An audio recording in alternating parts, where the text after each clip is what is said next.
What is up, boys? It is the road to 100k a month, episode 15. And this week was just the pinnacle of how you turn around a bad week from the past week and make it a good week and not let it affect you going into next week. And in short, my type of fucking bounce back, bro, from last week. If you guys watched last episode, Jesus, bro, I watched that shit back again. That was low as fuck, bro. And that ain't gonna be the energy this one, bro. This episode. Genuinely, I have so much sauce. Starting with Monday. Let's just get straight into this bitch. Well, as tradition, now that we're fucking back to funded, I'm gonna put up a screenshot of the P&L we got fully allocated on Wednesday. So we have Wednesday, Thursday, Friday. Wednesday was a W, Thursday we took an L, and then Friday, bro, was actually a really good trading session, bro. Fridays are usually horrible for us, but with this new model, with the pullback model that I'm trademarking, which is pretty much a variation of the IFEG model in ICT concepts. And the point being is that, yeah, we had a lot of good setups on Friday, but we learned some lessons as well.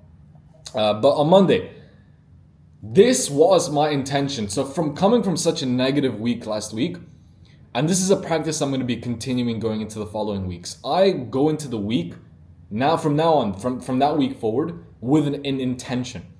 So a practice I do every single Sunday, regardless. I always did this. I've been doing this now for probably like one year and a half. And that's pretty much spending 30 minutes, usually 30 minutes, 45 minutes on a Sunday, and reviewing my week and seeing 3 things that I could have done better and 3 things that I did well. And it adds that layer of reflection where you can constantly optimize. It's never enough for you. You can always improve on something.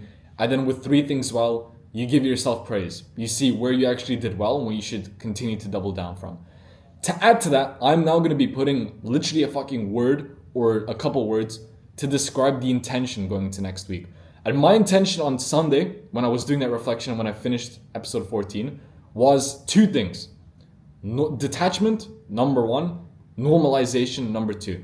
2 things that I got from listening to the audiobook Outsmarting Reality by the overview. I'll put it up on the screen. A couple of people have actually been saving the playlist, bro. So it's actually good to see that a lot of people are actually saving and listening to it. It's actually a fire, bro. Genuinely, it's such a gatekeep on YouTube. It has like 250 views, bro, from the last time I checked. And it was posted like 3 years ago. But the point is, my focus was those 2 things and to focus on the internal and not the external, right? So not the 100k a month, but the frequency and the feeling of the version of me doing 100k a month.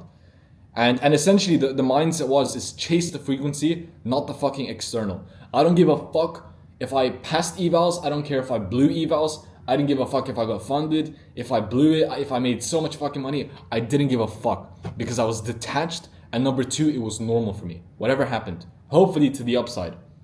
Not hopefully, with conviction. And so that was that. And it was pretty much the concept of the cause and the effect. If you listen to that audiobook, and this is by external how the reality works, is there's a cause and there's an effect. And so in order to change a reality, to change an effect, to change the external, you need to change the internal and the cause behind it. And that was one of the takeaways. So those are my 2 things. On top of that, this is a long-winded Monday, but this is super important that you guys get the intention that I was going into this week with. And generally, so fucking fire, bro. Bro, I'm getting so passionate over this shit, bro.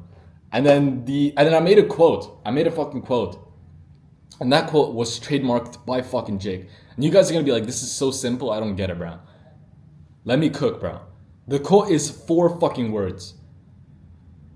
Let me build the suspense. Success is just easy. And you might be thinking, I don't know what you guys might be thinking, but it's so brutally simple, and I'll explain it. The first 2 words don't really have any meaning. Success is. It's just describing. But the power is within the last 2 words. Just easy. I came up with that quote by thinking, how can I make a quote that's easy to remember, simple, and that can emphasize detachment and normalization? Coming from a prior sales background, one thing about the word just, is it's a very easy way, and this is just a communication tip for you guys. When somebody says just, usually it's to downplay whatever they're about to say next. right? So I would usually use say this like after I would price drops, I would say just X amount of money, whatever. But you always see this. It's like, bro, even the guy who's fucking, I don't know, let's say you slept with someone you shouldn't have. Like, I just slept with her. Like, bro, like that's that. And if somebody cheats, you normally see them say, oh yeah, it's just whatever. I just did that. They're trying to downplay that shit. And it's just downplayed in anything. So that was within detachment. And the normalization would be the second one, was easy. When you hear easy, what comes through your mind? For me, what comes from my mind is just easy. It's light work. It's nothing, bro. So for me, I had to couple them together. And what the whole point was is I downplayed easy. Just by downplaying easy, which is light work. And coupled together, it's success is just easy. And it's so fucking simple. But it tackles both of my things that I wanted to go into this week with. Detachment and normalization. Detached about the outcome, just not good with it and good without it, as I have in one of my affirmations. And normalization in the fact that I'm not pedestalizing this shit, bro. The 100K month is fucking easy, bro. It's not hard. It's not this fucking grand fucking thing. It's a goal and it's a target that I'm gonna reach, and that's normal for me. That's me. That's my standard. And so by saying success is just easy, I'm gonna apply that to everything. Like genuinely, ranking my score in chess. It's just easy, bro. You know, if anything, I should put bro at the end of it to make it even more like a middle finger up. But that was Monday. A very long intro. This is like 6 minutes. I'm looking on my thing, bro. But it was very important because it set the intention. It set the base of how the fuck we're attacking this week and the weeks to come. With obviously with the story that we have like 3 months until our rent's due. Like so much shit happens. But it's a good fucking straight off the rip. But our bias, let's actually get into the trading. Bias, we had a 4-hour bearish gap formed from the bearish Asia session. We respected since. In it, above it, rests the new week opening gap. Could see it being filled and retraced out of. Broke structure to the downside. Good draws of liquidity below. Suspect a bearish day. First trade. By the way, these are on evals. We needed to pass them. If I didn't pass them, bro, I don't know what the fuck I would have done, bro. That would have been like the... But the first one, manipulated to the upside. We tagged into the 4-hour and the new week opening gap again. We inversed off the 1 minute. We pulled back to the 1 minute. We entered, and that was 2.5K on our apex. We had 500 left to pass. And then that was 1.7K on our evals, 1.6K left to pass. Recap, should have entered despite not a favorable entry. Higher stop loss is what it is. Attached screenshot. So as you guys can see, that's the trade obviously that banged. And then I'm going to put up the screenshot, which was the better setup. So as you can see, I had a little circle drawn there. It's like that was the entry point. But just before, there was a 1 minute inversion. That was the place to enter. The reason I didn't enter is for some reason I put here, I didn't think it was a favorable entry. I think price was already kind of slipping away from me, and I'm like, I don't want to FOMO into this shit. If anything, it was actually pretty good that I did stay patient. I didn't just FOMO into it. But then obviously we got this slight pullback, and at that point I was like, it's the zone that we would have entered anyways. Let's execute it. Looks like a good trade. And luckily, just before the fucking liquidity sweep, like bro, we catched it. So, but that was where I could have done better. Is that black circle? That was the entry. That's where I should have entered. But I got the lesson there is, again, and I had this episode a couple episodes ago, but not focusing on stop loss placement, just ripping it, even if it means a higher stop loss, and not missing the move. But that was the first trade. Second one, we pulled back again. We inversed the 30-second. Solid trade. New 1 hour BPR zone was a key level, and target was set well. I knew price respected that 1 hour BPR, so I know it was magnetic to that level. And yeah, we pretty much got into it. I don't think I would have taken this trade on a funded. The only trade I would have taken on funded was the first one. But again, it's evals. I just wanted to pass them, get them off the rip. And so lucid evals were now decided for tomorrow. Apex, we needed 500 for tomorrow. So we pretty much, job was done on Monday. And so that was the 5 minute, bang, bang. And so going into Tuesday, bias. News pack day. Oh, this was such a news pack day, bro. We had pre-market CPI pump. We took out significant draws of liquidity, including previous New York high, leaning to a potential bullish day. We had a 1 hour gap formed below with a new day opening gap. Could be a key draw and an area where price retraces from or breaks through. Let's see. Something to consider. We had Fed Chairman Warsh testifying at 10 a.m. Bro, if you guys watch that shit, bro, you guys can even probably watch it on YouTube, bro. I was watching it live. For context, barely moved the fucking markets, if anything. They had so many Trump haters in there, bro. It's like, you looked at that shit and I'm like, bro, is this a fucking script, bro? It's like a Truman Show, bro. These fucking robots are like reading off a paper, introducing one another back and forth. It was like the most Matrix shit ever. I literally watched that and I'm like, what the fuck is this? It's like you would think it's like, bro, they just have scripts and they're just reading off a script and it's like smooth passovers, him, then to him, then to him. And then there's like two Trump haters off the rip, didn't give a fuck about what was happening. It was just hate towards Trump with making, I think it was like $1 billion in crypto last year, what he's doing with all these things. And actually, fun fact, bro, I'm not sure if I'm sure a lot of people know, but he literally released a Discord signals group, bro. Like as of, I think it's 100K a month, and you get to see what he posts on Truth Social before it's actually out, and it's for hedge funds. And I actually wanted to see on code, like, isn't that like corruption? Isn't that like, what is it? How do I describe it? Isn't it corruption? Isn't it like insider info? But then no, because the info is being released, but it's just a second. It's like, I think it was like a second earlier. They're gonna get info, but it's like it's for high frequency firms. But the point what the fuck am I? We're going off a tangent here, bro. Point is, bro, I watched it and it was hilarious, bro. And it was like, what the fuck is what are we doing here? But bro, holy fuck, I need to get onto the point, bro. Sells the bias, and in the first trade, so we tagged into the 1 hour gap and the new day opening gap. We inversed the 1 minute. Lucid 450 achieved, 5 accounts passed. Apex 550, we had 2 passed. So unfortunately, bro, we were like fucking, and the same shit happened previously, but we had 3 accounts that were just short, but we had 2 passed. So in that trade, we pretty much passed 7 accounts. That's the Lucid accounts passed, all 5. And then second trade, we inversed the 30, and then these are just like fucking little trades, bro. Like genuinely, I just wanted to pass them. We inversed this 30, there's no breakdown, bro. Generally, these are just fucking off rips. So that trade, I passed 2 Apex accounts, so I had 1 account left. Third trade was a break even. Fourth trade, we had a late fill, so that was a, what do you call it? That was an L. And then fifth trade, we just full ported. So as you guys can see, there's 2 circles in there at the start, and then somewhere in the break even, the entry point later on. I just doubled down, bro. At this point, I was like, I'm fucking sick of doing this account. Let me just, either passes or it blows. And so it blew. So daily loss limit triggered is what it is. And yeah, pretty much post session. So we passed 9 accounts. We had 1 funded already waiting. But post session, good session on fundeds. Only would have taken the first setup, but had remaining balances on evals to hit. Could have been 11, but we settled on 10. So that's a screenshot.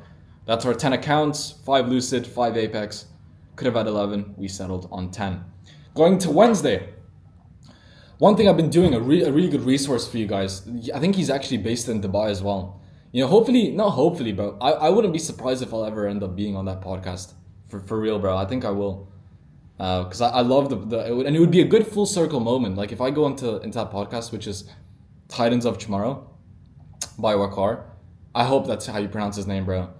It's actually sick because it's like you see the different fields of different industries within the trading field. Like, bro, people think trading is just X markets or it's just futures, options. It's a bunch of shit, bro.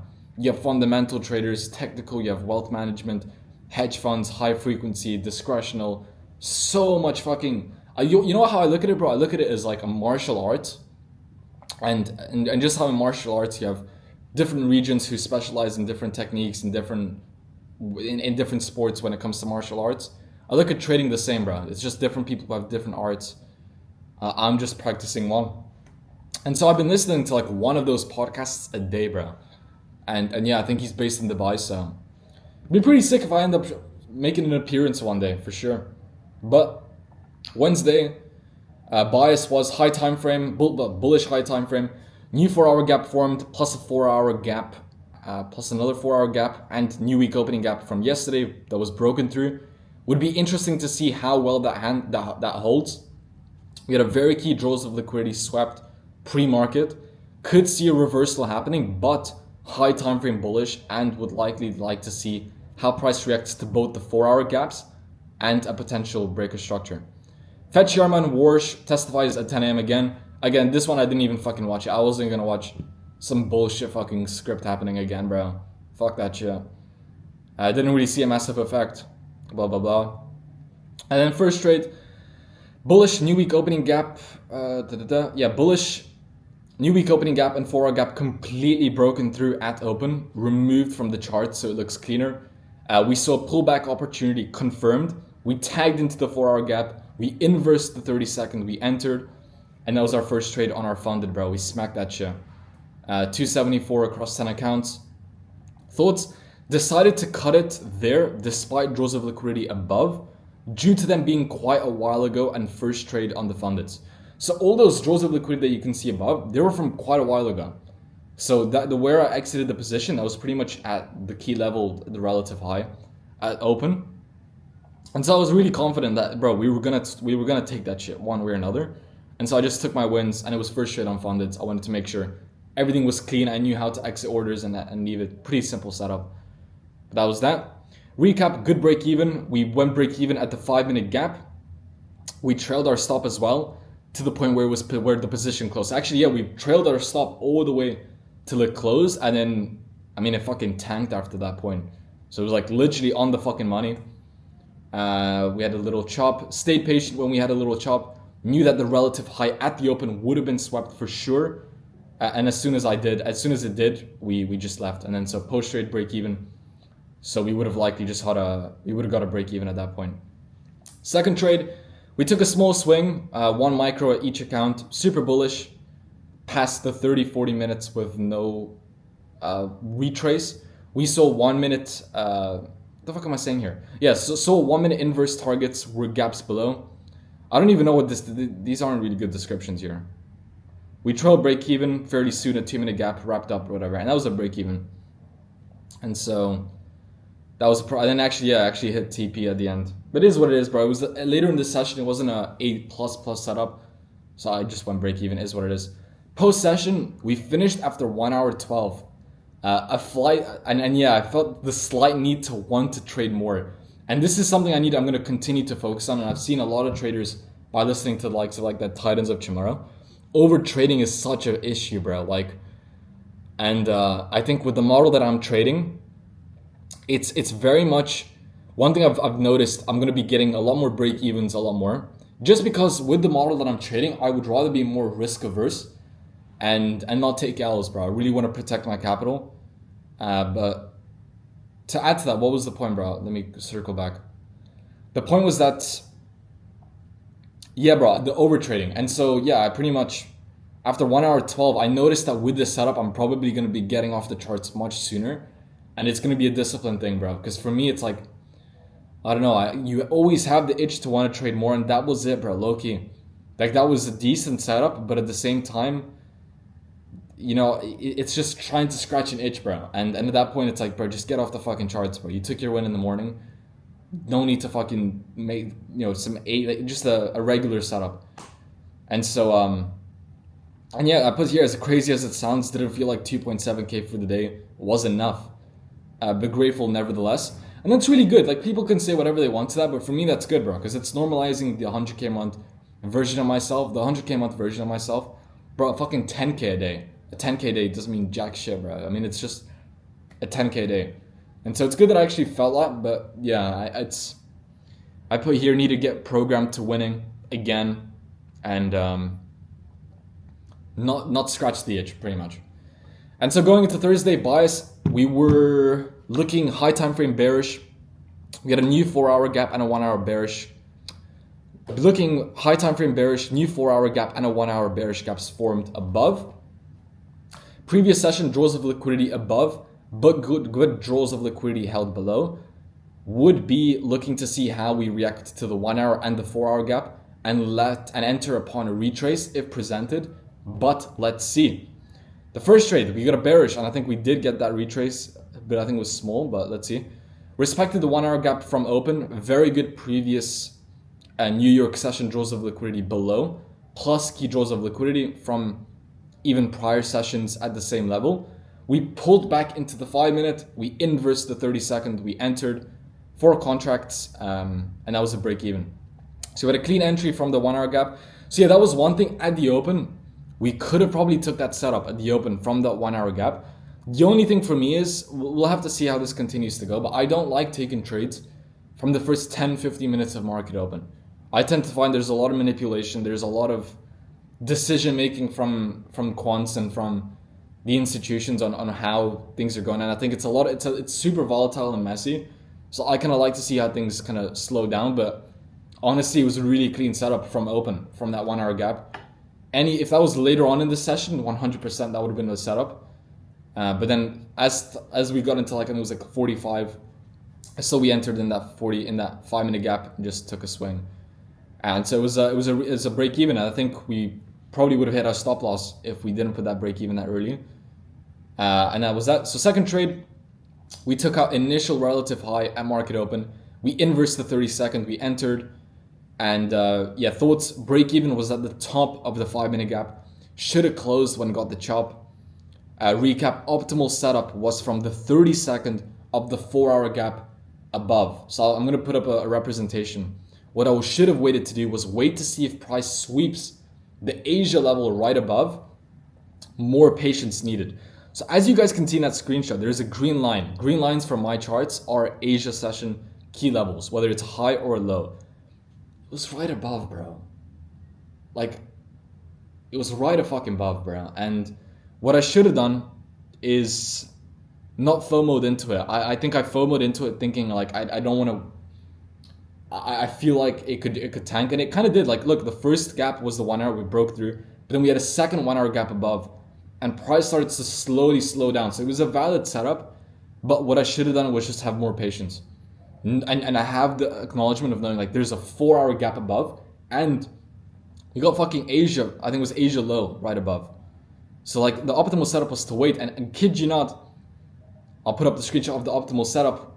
That point where we swiped Asia low, we slowly made a retracement, and if we entered upon that inverse right there, very close to where we got stopped out, just a couple minutes later, that was the place to go. And so the third trade, momentum slowed down after sweeping Asia and reaching the 4-hour gap. We inversed the 30-second and entered, and so that's when price slowly started to go into our favor. But then again, that was a break even as well. That was the third trade. And so I de-risked, recap, chopped after the 10-minute, should have likely closed the position, momentum lost. That's another thing I'm going to be testing with the way, because it's a variation of like the IFEG model, which is, for me, I'm trademarking it. For me, it's the pullback model. It's I feel like it's a momentum strategy, and I think if we start chopping a little, it could be a sign of like, okay, you should maybe look to maybe either take contracts out or close the position. Again, I need to get way more data on this. I don't even want to say what I'm going to do here in conclusion, but yeah, we had a lot of chops from when we entered on the second trade and the third. And so I could have probably cut my losses earlier or cut my wins earlier, but is what it is. But that was that. So the first trade I think I would have took any day. That was the break even. And then the second trade I wouldn't have took because the optimal setup was from the 4-hour gap. I think that would have likely been a break even. So honestly, Thursday should have been a break even day. Honestly, and maybe with some partials. But then this is the most disappointing. So Thursday was actually a little bit more of the disappointing day. I'm gonna wrap. I don't want to speak too much on this, but yeah, we pretty much end of session once again having that itch to want to trade more, to want to be on the charts more, etc., etc. So we put 2 micros, and then we tried to take a long, and so yeah, just quickly stopped out. That was $100 loss, 1K across all of our 10 accounts. I'll put up the screenshot of the 5-minute. And so post session, I think I should have stuck to my 3 trade rules. A lot of you might know my rules are 3 trades per day. I think the fact that I've changed my model or tweaked my model, I don't think I should change that rule. It should be 3 trades a day. I think 2 losses, I should also cut that shit off the rip. So if I get 2 losses in a row, get out the market. I think I heard that from a very successful trader that I was watching on a podcast. And that was that, bro. And then I put here, I was still kind of in an eval mindset. Like, you guys gotta realize, like, for the past 2-3 weeks, I've been in fucking eval jail, bro. Just fucking blowing accounts, unprofitable as fuck, just a lot of things going wrong. And I think I was used to taking so much volume, so many trades per day, needing to get the eval. that I needed to realize that, bro, we're in a funded stage. We've got to be more conservative. We've got to protect our capital more. And so that was that. And so Thursday I realized, and we were already out of that switch. And then another thing I'll put here. This is for the people who complain about price action. I've seen so many people complain about, oh bro, summer price action, summer this, whatever. I hate that shit, bro. I genuinely, I look at the markets. The reason I love the market so much is it exposes your true self and it shows self-accountability. Bro, it's not the fucking institutions. It's not the price action. It's you, bro. Like, genuinely, I hate all these people who are fucking complaining. And this is why I don't like the sphere of like listening to other creators and other traders. Fuck that shit, bro. I'm tunnel vision, bro. Because like hearing people say, oh yeah, bro, price action is bad, doesn't fucking help you, bro. Like, genuinely, just approaching the markets in a way where price action is bad, setups are going to be less likely to be hit, you know, fuck this, blah, blah, blah, complaining. Or does it better you go into the market of like, okay, price action isn't really whatever, but not even attaching a label to it, but just being like, okay, cool, then we should adapt. So maybe we should start, instead of trying to catch the bigger moves, let's just take base hits. You know, instead of maybe risking as much as we normally do, let's kind of slowly de-risk a little. Like, that's the more productive mindset, bro. So again, that I thought I mentioned that because I think it's important to what you put into your brain, who the people you listen to, whether it's me, whether it's other creators, who do you listen to in the space, and are they benefiting your mindset, bro? Are they actually helping you like think better, cultivate a better mindset, and does it make you a better person? For me, thinking and externalizing my fucking results and price action is bad doesn't fucking help me, bro. So I'm not gonna believe in that shit. And as well as that, 2 weeks, I also made a lesson to myself. I wanted to begin kind of posting my trades. Let me know what you guys think, if you would prefer it or if you would like it. And that's posting like my IG trades. It's like my setups on my IG. And let me know if you guys want to see that. But I think I wanted to do that. But I wanted to prove to myself before that, get into the game. I have 2 profitable weeks. So going to next week and the week after, I want 2 profitable weeks. And then that could potentially be like that would be the access for me to do that. I just wanted to do that for myself. And then going into Friday, just a quick couple lessons. I want to bang these out. We took some lessons. I was back and forth with Claude for a little. We had a TP reflection. So again, talking about where do we take our orders. And so I put up a screenshot there. You guys can pause it and you guys can read it. But those are pretty much my levels for where I like to take my TPs, my take profit targets. I've realized that with this model, and even with my prior model, what ends up happening is you have so many draws of liquidity. And for me as an ICT trader, you just have so many lines of possible targets, whether it's 1 hour gaps, 4 hour gaps, unmitigated past session draws of liquidity, whether it's the most recent relative high, whatever. And so I put it into like a framework. These are pretty much my levels. And the rule is it has to be done by proximity. So whichever one is the closest one, whether it's a quick base hit, that's what I'm going to be exiting on. And this is temporary because I just want to, once again, get the base hits. And again, I'm still learning this new model. I need to collect as much data as possible. So this is one of my tests that I'm going to be running. I also made a tweak as of Saturday when I was reflecting and doing my weekly review yesterday. That the way I'm going to do it is the closest significant level, whichever that may be out of the 3 points, I'm going to be exiting 70% of my position, and then 30% of my position, I'm just going to let it run. I'm just going to let it run. And the way I'm going to trail my position is just trail my stop with price. And then let's see how that runs. That would, again, testing phase. I'm not going to talk much more about it. It's just testing. I'll have to see the results after. And then another reflection I did was my trail. So one thing I've been doing is I've been trailing my stop with price. And so the way I'm going to be doing it is, this is kind of like a systemized operational way. So I'm not like different sessions. I feel like I'm doing it different, whatever. It's purely operational. So the first way, trade goes green enough to hit my break-even trigger, move my stop to entry. Second, watch for the next dip if it's a long, or bounce if it's a short. Then price turning back in your favor after it. And then the third one, once that turn happens, move your stop just below that low. So it's a little bit of a framework. You guys can read, again, you can pause the video and read it. But it's a very simple 4-step framework of how I'm going to be trailing my position, how I'm protecting my capital, how I'm going to break evens and avoiding losses. How if price ends up, edging my TP, I'm not going to end up leaving that fucking trade with nothing in my fucking bag, bro. Like it's a very simple framework. That's again going to go into testing. We'll see how it goes. But bias into Friday, I'm going to try and make this quick. High time frame, super bearish. We had 3 new 4-hour gaps. Yeah, bro, super fucking bearish. I think I've never seen that shit. 3 4-hour gaps. All previous session draws of liquidity above. If looking for shorts, would likely like to see how price opens and how price reacts to the 4-hour imbalances. We had a bearish opportunity, which I think looking back at it, I probably should have took. So as you guys can see, there's 2 draws of liquidity below. And they were, I didn't realize this, but there was a monthly fair value gap in between there as a target. And it was really enticing, bro. If anything, it wasn't the A+ setup, but I should have taken that trade, but we didn't. Is what it is. But the trade we did take was a bullish setup. So price pumped after sweeping that draws of liquidity, just crazily pumped. It was like 30-40 minutes, not a single retrace, just up and up and up. Price pumped and swept London high and Asia low. We had a break structure to the upside. We wasn't retracing out of the 4-hour gaps, and that pretty much was showing us bullish signs. We waited for the pullback. We tagged into the 10-minute. We inversed on the 30-second. We entered 2 micros because it's a Friday, and we went break even. Stop loss would have hit, so good decision. Second trade, bearish. Never really broke through the first gap with conviction. We started to look bearish, including the high time frame and the breaker structure to the downside on the 1-hour. We pulled back and tagged into the 4-hour. We inversed the 30-second. We entered, and then we had a break even with a tiny gain. Recap, again, stop loss would have hit, but we chopped. What I should have done, and I'm gonna go over the last trade as well and then come up with my conclusions for Friday. Third trade, 4-hour gap continued to hold strong, inversed 1-minute BPR to the upside. Same setup as first trade and target.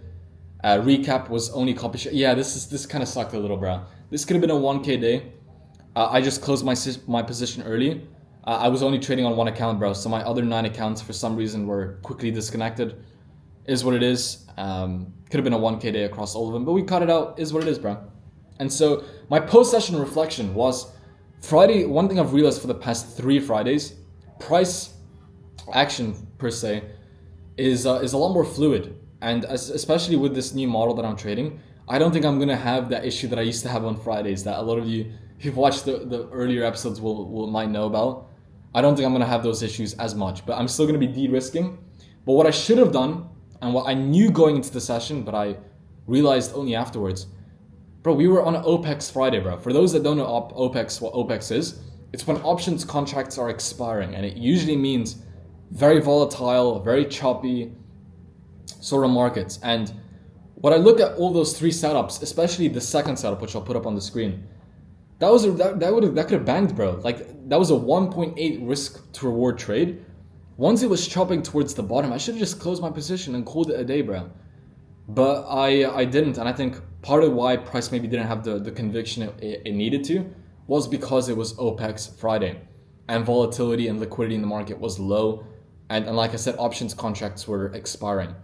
So I shouldn't have. I genuinely, like, all 3 setups were in the green, and I didn't take any partials and whatever. I thought it might run, but that's a lesson learned from OPEX Fridays.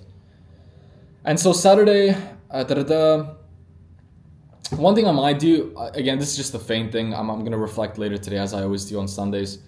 I might test London session. Obviously, I'm living in Dubai, so it's 11 a.m. is when London session opens. I might just look at it. I might look at the chart, see, because I've seen a lot of good moves happening recently from Asia and London session. Could be testing that out, and we'll see. I'll reflect on it next week on next episode. As far as that, I'm also switching. I said last episode that I'm going to be back testing every single week. I'm only going to do that when I need to test something and I need to work on something. This week, I generally thought was a really good trading week. There was a lot of lessons that we learned, a lot of things that we're tweaking. Losses that shouldn't have been losses, but is what it is. Really good progress week. Genuinely, a lot of good lessons. And so the way I put this here, I don't need to fucking backtest that shit. I had really good setups. For the most part, I knew exactly what I was doing. And so instead, I'm just switching that to a review. So on Saturday, yesterday, for like 45 minutes, 1 hour, just reviewed all my setups, all the confluences of why I entered on those setups, etc., etc. And so that was that. And as far as that on Saturday, yesterday at like 12 a.m. I was watching Fight Club, bro. Genuinely, such a good movie. Brief takeaways. I'm gonna give you guys some brief takeaways straight off the rip. I don't even have any notes. But brief takeaways. Number one, I'm assuming everybody's watched Fight Club, bro. If you haven't, what the fuck, bro? But, oh my god, so much sauce, bro. One thing I've realized is when you re-listen to information, it's kind of like the overview that I've been listening to from Outsmarting Reality. And again, I'll plug it once again. It's such a good audio overview. One thing you'll realize is when you repeat information into your brain, what ends up happening is you hear things you didn't the first time. It's very contradicting. I don't know how to explain it and how the phenomenon works, but it's so fucking true. I was watching Fight Club for the third time. This was my third time watching. I like to rewatch movies because for the reason that I'm saying right now. And it hit me hard, bro. It really did. And now it's like, again, up into the rankings of my movies. And the lesson's pretty much, number one, detachment. Tyler Durden is very much a detached motherfucker. The guy doesn't give a fuck, bro. It's like he has no worldly possessions. He has no possessions, doesn't give a fuck, doesn't care what anybody says, doesn't give a fuck. Like that's the purest version of detachment. Second one was authenticity, another point. Because Tyler Durden was just the imagination of the guy, he was just him. And the way I looked at it was that it was authentic in a way. When I say it's him, like the guy he was just him. But the way I also took that movie from was kind of like the way I'm listening to that overview. How we have the old frequency of ourselves and we have the desired frequency. In my case, it's the 100K month version of myself. And so a framework I'm going to be looking into the next week might be an intention, low key. As I said from at the start of this video, my intention. This could be an intention for going into next week. But just imagining, not that I'm fucking sleep deprived or I have insomnia and I have to imagine shit, but just imagine the 100K month version right in front of me. Like he's right there. And just imagining it and just living in a life where it's like I'm Tyler Durden. I'm that version of myself in anything I do. And I sat there for it was like 1:30 a.m. and I sat there on the floor for 30 minutes just thinking, what are the lessons that I can take away from this movie? And that was one of the biggest one.